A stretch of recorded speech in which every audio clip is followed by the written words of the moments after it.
Ayol kishini matkasi yosh bo'lsa, ayol yosh bo'ladi. Matka po'shenya hozirgi kunda juda ham ko'p ayollarda uchrayotgan holat hisoblanadi. Yaqinda meni qabulimga bir ayol keldilar.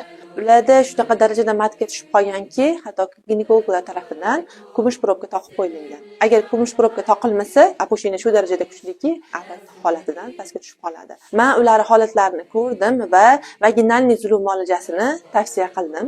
Olib ketdilar. Bir oydan keyin keyingi lecheniyaga keldilar va meni juda ham xursand qiladigan holat. Ular aytibdilar, sizdan vaginalniy zulum olib ketganimdan keyin kumush probkamni umuman taqmay qo'ydim dedilar. To'g'ri, po'shenya to'la to'kis hali tepaga ko'tarilmagan. Lekin eng xursand bo'lib turgan holat poshenyada endi probka taqmayaptilar. Xo'sh, zuluk qanday yordam bergan?